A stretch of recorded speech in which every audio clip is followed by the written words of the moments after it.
it is 90+ degrees here in Pennsylvania, so it is super, super hot. So it's time to hydrate.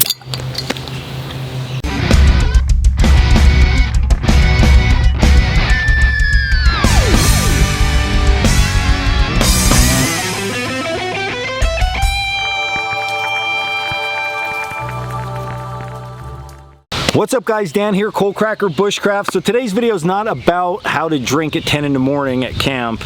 It's about how to stay hydrated in the hot summer months while you're out recreating outside, because dehydration is a really serious thing and it can put you down really quick and in a hurry if you're not keeping up after it. So with all that said, drinking just good old water is going to be the best bet for you to stay nice and hydrated. Now there's a lot of different things you can put in your water to help along with that, as far as electrolytes and salt and all that type of thing. But for our case, we're talking just good old water and packing this into camp. But the problem with packing this into camp is that if you're going on a multi-day trip or even a single-day trip, if it's very, very hot out like it's going to be here for the next few days in Pennsylvania, you might not be able to carry enough of this, or it might be excessive to carry the amount that you actually need in order to keep yourself hydrated. So in that case, what are you going to do? So as you know, if you follow my channel, we tell people all the time to carry a metal container. That way you can boil and disinfect water that you find out in nature. But the problem in hot weather becomes it's already hot. Now we have to make a campfire and we heat up water. Now we have hot water and we have to let this cool, or we got to figure out how to get this cooled down quickly in order to drink it. And that process is heating us up even more, and we're losing more fluids. And if we're already behind the curve on drinking, well, you can see what I mean by this. It just doesn't work out as well. So what do we do then? So does this thing become void? So what we normally recommend is carry some type of filtration device that's simple and easy, and that's what we're going to look at today. But there's some questions about the one that we carry. Okay, so this, I did in other videos. This is called the Grayl. Okay, this is not a sponsor. This is just a really nice product that we really, really like. How this system actually works, we're gonna show it to you here in a little bit if you've never seen this thing. But what happens with this is it's just a press. You just press your water through it. Okay, so here is your filter system. Okay, that's going to make your water clean and drinkable in this, and it's literally foolproof. It's very, very simple. You dip some water in this, you place this on top, you crack this so it can press air, and then you press it, and what happens, like a coffee press, I'm going to show you that, it goes down and it pushes the water into this vessel here, okay, and then that's drinkable from that. So really nice system, very easy to use.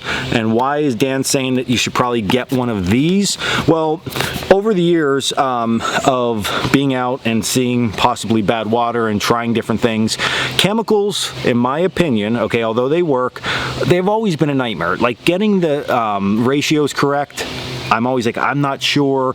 I had chemicals for a long time. I opened them up and they were like mush inside. They looked swelled up and discolored. So I was like, I don't know if they're still going to be active.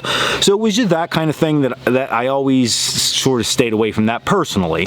Not that they're bad, but again, me personally, I just never liked that. And then I had, as a younger lad, I had different filtration systems that require tubes that I would pump, and then I would forget which tube is which. And I know they're marked, but I'm like, and then it was always wet, and the bag was a nightmare. So I never really liked them, but I used them because that's what was available.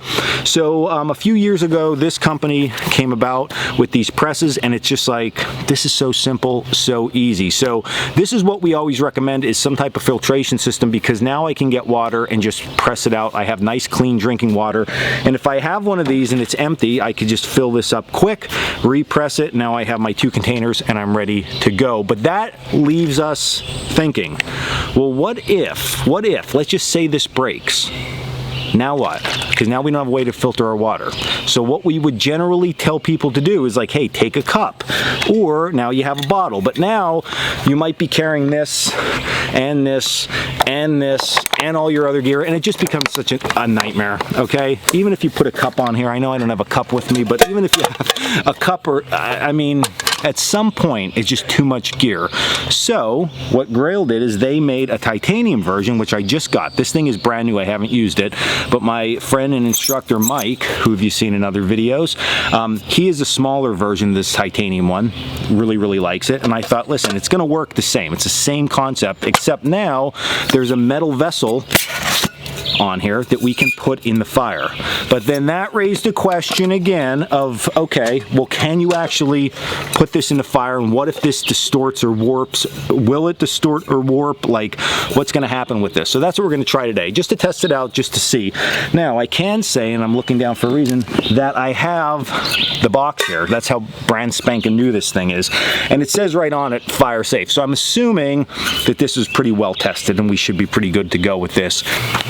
Okay, so again, the system itself, you take off the external container, okay? In this case, it's the metal cup, and then this is what you fill up with water. There is a line on the inside for this, so you fill this up to the line if you want max amount of water in this thing, and this would be your dirty water per se, so that might be infected, so we want to keep this separate from our drinking area and such. Now next, what we're going to do is we're going to make sure our filter is on there and it's not loose, and then we're going to loosen our cap. If your cap is on really tight, the air that's inside this fill-up chamber isn't going to be able to push through, and then you're not going to get anywhere. So with the cap either open or loose, we just basically press this thing down, okay? And as you press, what's happening is that water is pushing through our filter and it's filling up in our chamber. So give this a little press. Now, of course, the harder you press, the faster it goes through, but this is just a nice steady press. You don't have to be like me, He-Man, Hercules, whatever you'd like to call me, okay? And then what happens is you'll feel we're almost there. Pressing through, pressing through. This is the boringest part of the video, but you'll all have to just deal with it. All right, so I can feel that bottomed out now.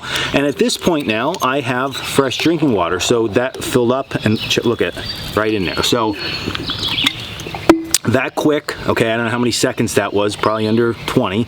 I have myself nice clean drinking water for on the go. Now I'm good to go. Or if I had another container, I could fill this up, get everything ready, and then I am out the door with it. So that's how this system works. Really easy.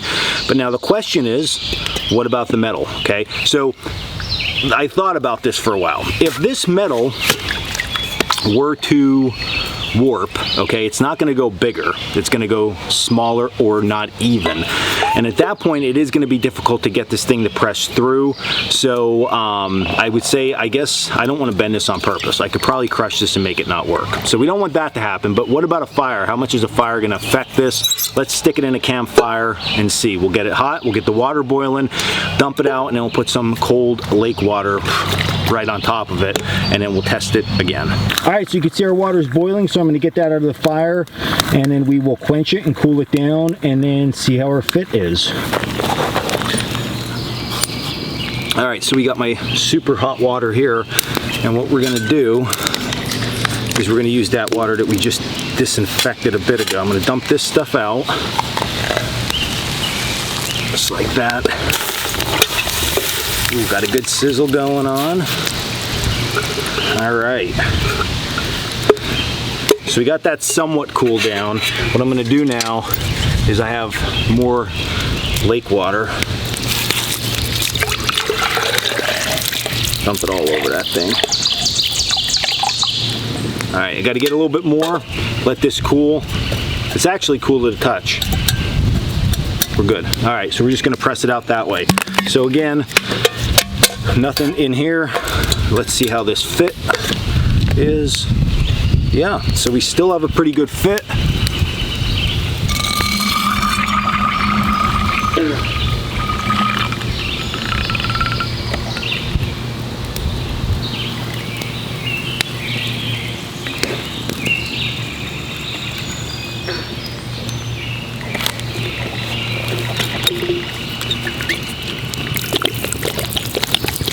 We're still good.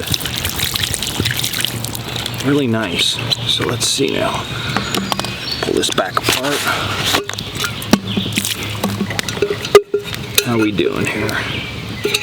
I think pretty good overall. When I first put it on, I thought that the gasket looks a little bit bigger than it should, but once I started pressing that in and I got that seated, we were good. So no problem after one cook, and then you saw, of course, a quick drench, which you probably don't want to keep doing. Again, I would treat this as like a tool set, so it just, there's a little bit more finesse, should I say, to it that I would, or a little bit more care, not finesse, just a little bit more care to one of these like survival type tools if you're going to carry it. But definitely a great extra option with this thing, something that you can add into your arsenal for water disinfection and purification in the summer months. Great tool, and you still have that good old backup metal container in order to boil in if all else fails. So definitely 10 out of 10 here.